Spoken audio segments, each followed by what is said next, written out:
साथियों, हम साल में 2 बार जगदेव प्रसाद जी को याद करते हैं। एक जयंती पर, एक शहादत दिवस पर। विगत 4 दशक से ज़्यादा हो गया, लेकिन हम आज भी वहीं के वहीं खड़े हैं। आखिर कारण क्या है?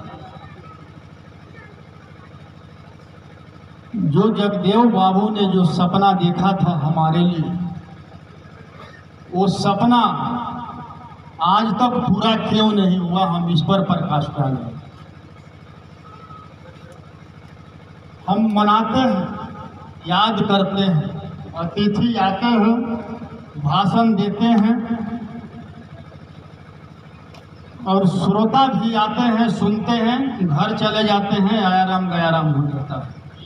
लेकिन जब तक हम जगदेव बाबू के सिद्धांतों को अपनाएंगे नहीं, उनके सिद्धांत पर चलेंगे नहीं और उनके सिद्धांत पर चलने वाले व्यक्तियों को चुनेंगे नहीं, तब तक जगदेव बाबू का जो सपना उन्होंने हमारे लिए देखा था 90% लोगों के लिए, वो पूरा होने वाला नहीं है।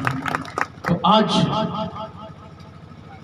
हम नौहट्टा प्रखंड के लोगों से आग्रह करता हूँ कि हम जगदेव बाबू के सिद्धांत को अपनाएं और उनके सिद्धांतों पर चलने का काम करें।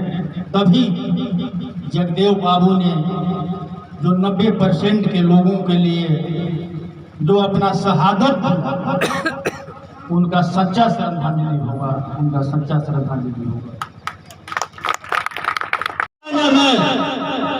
90% वालों का विरासत को बचाया जाए तो केंद्र में बैठे मोदी सरकार को उखाड़ फेंकना होगा। 24 के चुनाव में साथियों उखाड़ फेंकना होगा। और रास्ता एक ही है, महागठबंधन, जो बिहार में लगाव कर दिया है और देश में सत्ता में बैठे लोग की धड़कने बढ़ गया है कि अब क्या होगा। नीतीश और लालू एक हो गया है तो देश के गड्डी से उखाड़ फेंकने में देर नहीं लगेगा। और एक बात और कहता हूं, जगदेव बाबू ने कभी भी अपने सिद्धांतों के साथ समझौता नहीं किया। अगर जगदेव बाबू ने समझौता अगर कर लिया होता तो आजीवन बिहार के मुख्यमंत्री बने होते। लेकिन जो क्रांति आया वो क्रांति नहीं आता। जगदेव बाबू का भला हो सकता था, लेकिन उनके जो 90% के लोग आज देश के सत्ता में आ रहे हैं वो नहीं आ पाते, वो नहीं आ पाते। और जो व्यक्ति अपने सिद्धांत से समझौता कर लेता है और जो व्यक्ति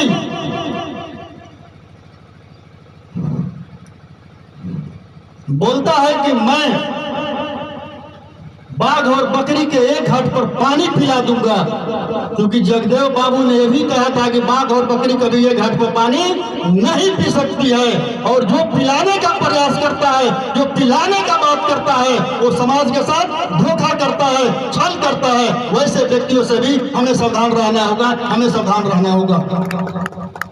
हमें अपना नेतृत्व करता चुनने से पहले ये देखना होगा कि हम जिसके पीछे जा रहे हैं, जिसके पीछे हमारा समाज जा रहा है, वो नेता हमें कहां लेकर के जा रहा है, उसके साथ उसके अगल बगल आगे पीछे ऊपर नीचे बैठने वाले कौन है।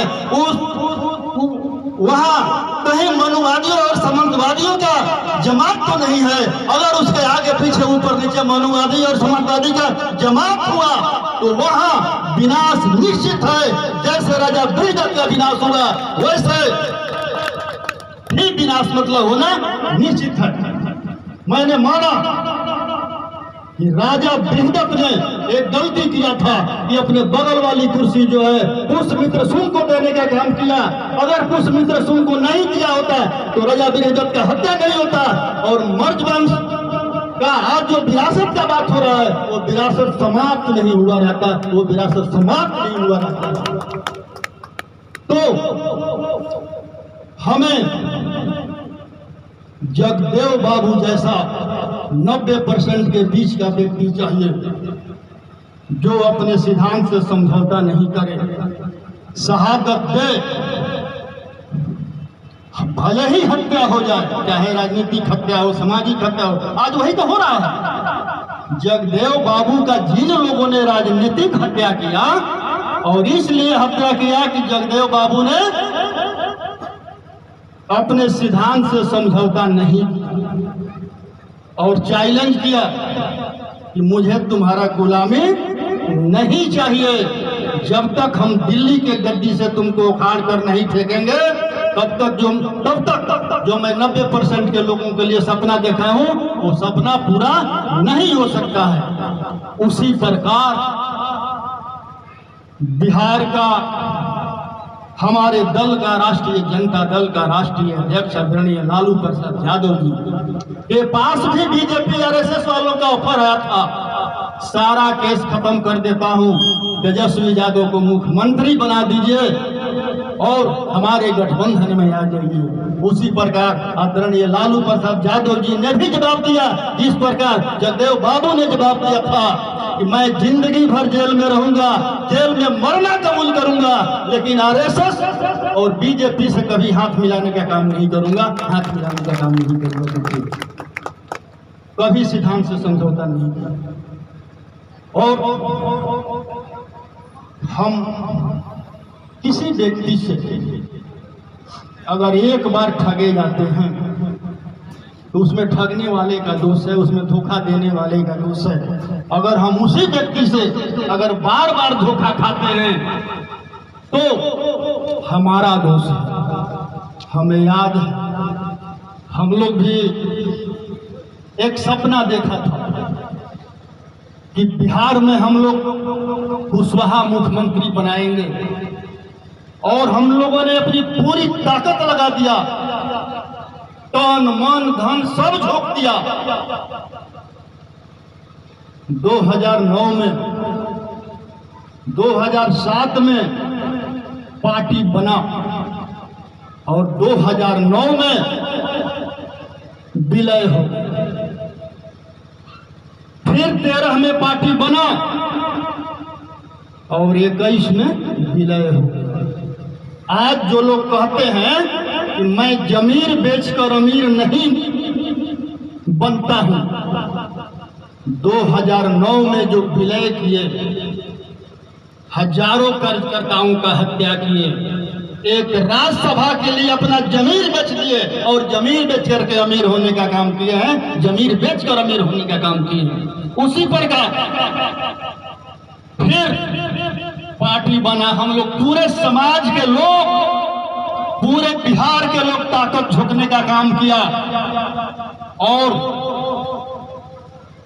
डकबंगला चौराहा पर याद है, समाज के महिला पुरुष सारे लोगों को पिटवाने का काम मतलब किए और फिर एक एमएलसी के लिए फिर दोबारा जमीर बेचने का काम किए और जमीर बेच करके अमीर हुए, एमएलसी बने।